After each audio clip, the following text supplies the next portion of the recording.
Oggi la conferenza stampa ha una duplice finalità. La prima, la famiglia ringrazia pubblicamente, per la prima volta, le istituzioni militari e civili.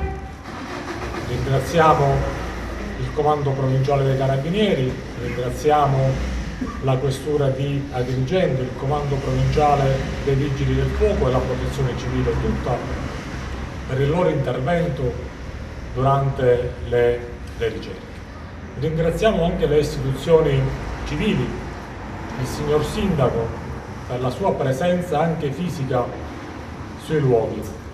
Ringraziamo anche il Presidente di AICA perché ha fornito mezzi e strumenti a supporto della ricerca e ringraziamo in ultimo anche le istituzioni religiose locali che non hanno lasciato da soli i familiari.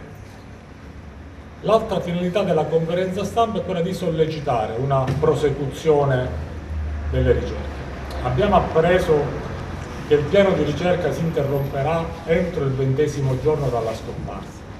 Noi facciamo oggi un appello ufficiale al Presidente della Repubblica, al Presidente del Consiglio, al Ministro degli Interni e al suo più alto e degno rappresentante in provincia di Agrigento che è il signor Prefetto, ovvero quello di proseguire nelle ricerche affinché Marianna possa tornare a casa, affinché si possa dare una degna sepoltura alla ragazza, affinché i figli possano piangere la propria madre, possano eventualmente anche fare delle preghiere affinché la signora possa riposare in pace in un luogo degno e certo. C'è stato un precedente in provincia di Agrigento dove le ricerche sono proseguite per più di 20 giorni. Un caso successo a Sciacca dove le ricerche sono iniziate a fine novembre e si sono interrotte poi credo a fine gennaio, per poi iniziare nuovamente nell'aprile successivo, visto il ritrovamento dell'autovettura. Quindi noi chiediamo oggi, con il cuore in mano, affinché il signor Prefetto e le istituzioni militari tutte e civili possano dare questo contributo, possano proseguire le ricerche affinché Marianna possa tornare tra i propri figli e i propri cari. Le ricerche, sperando che la ragazza possa tornare tra i propri familiari, certamente la famiglia, per il tramite anche del proprio legale, presenterà un esposto alla Procura della Repubblica.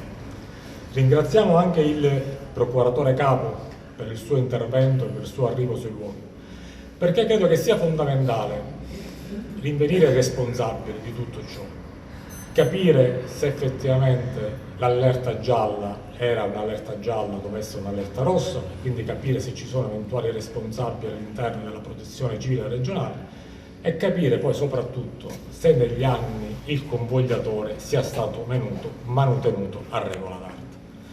Perché crediamo che se ciò fosse stato manutenuto a regola d'arte, probabilmente oggi non saremmo qui a chiedere e a cercare Marianna. Tutto questo poi verrà fatto in una successiva fase. La procura si individua i responsabili, noi siamo lì per poi costituirci parte civile, che certamente non sarà un ristoro per la perdita della signora Bello, ma certamente servirà per mantenere la res pubblica come se fosse propria. Ringraziamo chiunque ci abbia dato una mano, dalle forze dell'ordine anche alle persone della comunità favarese che si sono messe a disposizione e questo è veramente di grande aiuto.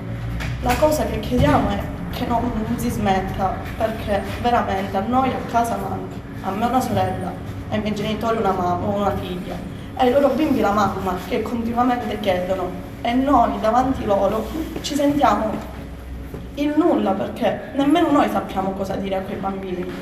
L'unica speranza è che Marianna torni a casa in qualsiasi condizione essa sia.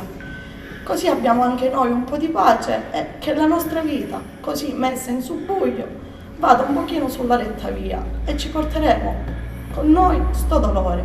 Però sappiamo dove andare a piangere mia sorella. Chiediamo solo questo, che le ricerche continuino.